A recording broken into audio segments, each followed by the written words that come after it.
सबसे पहले तो मैं बहुत हृदय से देश के यशस्वी और कर्मठ प्रधानमंत्री माननीय नरेंद्र मोदी जी को हृदय से बधाई देती हूं और बहुत बहुत अभिनंदन करती हूं।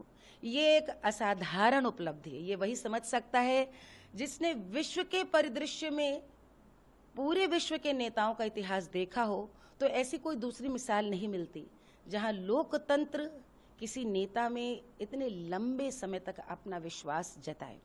उदाहरण तो मिलते हैं, लेकिन हम जानते हैं कि वे या तो स्थापित किए हुए नेता हैं या वहां उन राष्ट्रों में लोकतंत्र नहीं है। और भारतवर्ष में लोकतंत्र की जड़ें इतनी गहरी हैं कि यहाँ भाषा अलग हो, यहाँ खान पान परिधान भले अलग हो, लेकिन पूरा राष्ट्र इस विषय में एक मत है कि राष्ट्र के नेतृत्व की बागडोर किसके हाथ में हो। इसके लिए बहुत बहुत बधाई स्वीकारें माननीय प्रधानमंत्री जी। और मुझे लगता है कि भारतवर्ष के संघर्ष को जिसने भी देखा है, आज राष्ट्र जिस जगह खड़ा है, जिस स्वाभिमान के साथ खड़ा है, जिस राष्ट्रीय चेतना और संबल के साथ खड़ा है, इसका पूरा पूरा श्रेय आपको जाता है। पूरा राष्ट्र यदि आप में आस्था जताता है तो उसका एक कारण है। शायद पूरा राष्ट्र, वो कश्मीर से कन्याकुमारी हो, द्वारिकापुरी से चाहे पुरी जगन्नाथ जी, कोई भी प्रदेश का व्यक्ति हो, हर व्यक्ति को ये विश्वास है कि आपने संघर्ष किया है, आपने गरीबी देखी है, आप एक आम व्यक्ति की पीड़ा को समझते हैं। आम व्यक्ति क्या, आप एक स्त्री की व्यथा को समझते हैं। मुझे लगता है कि स्त्री सशक्तिकरण के क्षेत्र में जैसा कार्य आपने किया है, वैसा तो किसी प्रधानमंत्री ने नहीं किया। स्त्री की समस्याएं हैं, टॉयलेट जैसी समस्या।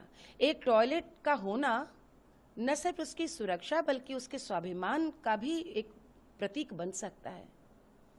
उसका एक अपना बैंक अकाउंट होना चाहिए। स्त्रियों का शोषण बंद हो।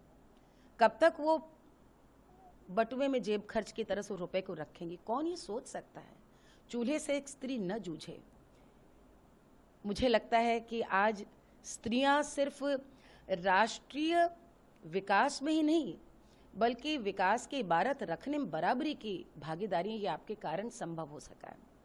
आप बार बार कहते हैं माननीय प्रधानमंत्री जी कि 2047 में विकसित भारत होगा। मुझे लगता है जो युवा आज का भारत देख रहा है, उसने भारत के संघर्ष के प्राचीन इतिहास को नहीं देखा। और ये युवा जब 2047 में परिपक्व होगा तो वो पूरे विश्व का नायक बनेगा। भारत को विश्व नायक बनते देखेगा, क्योंकि उसका कारण यह है कि इन 12 वर्षों में उसने बदलते भारतवर्ष को देखा है। उसने देखा है कि ये वो भारतवर्ष है जो अपने होने में अभिमान करता है। आज राम मंदिर को लेकर के जिस प्रकार से हमने गुलामी के चिन्ह को मिटाया है, स्वाभिमान को जगाया है, विंध्याचल कॉरिडोर हो, काशी विश्वनाथ कॉरिडोर हो, महाकाल का कॉरिडोर हो, जब हम अपने प्रधानमंत्री जी को बड़े स्वाभिमान के साथ पूजा करते देखते हैं तो हम अपने होने में गर्व करते हैं। आज का भारतीय सनातन के इस चिन्ह को स्वीकार करता हुआ आगे बढ़ेगा। विश्वगुरु कैसे नहीं बनेगा? हमारी संस्कृति पूरे विश्व में गई है। ये आज का युवा नक्सलवाद क्या होता ये भी नहीं जानेगा। हमने एक भय मुक्त भारतवर्ष को युवा को प्रदान आप करते हुए आपको देखा है।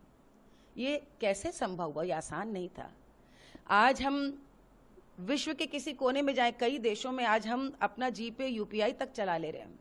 डिजिटल करेंसी का जो सरलीकरण देखा हमने, जिस प्रकार व्यापार में सुगमता देखी है, मुझे लगता है ये बदलते भारत की एक ऐसी सशक्त तस्वीर है। पूरे विश्व में हमने देखा है कि जब कोई कॉन्फ्लिक्ट हुआ है, बड़े बड़े नेताओं ने भारतवर्ष के प्रधानमंत्री से मध्यस्थता करने की याचना की है। इससे बड़ा तो कोई प्रतीक हो ही नहीं सकता कि जहां भारतवर्ष कभी हाथ जोड़ता था, आज बड़े बड़े नेता यदि भारत के प्रधानमंत्री से हाथ जोड़ करके याचना करें कि आप मध्यस्थता करें, और भारत शांति देता है आपके माध्यम से, शांति की, तो मुझे लगता है कि आप और यशस्वी हों, आप निरोग रहें, आप दीर्घायु हों और इसी प्रकार से इतनी निष्ठा से और तन्मयता से माँ भारती की सेवा करते रहें। बाबा विश्वनाथ जी आप पर सदा कृपा बनाए रखें। हर हर महादेव, वंदे मातरम।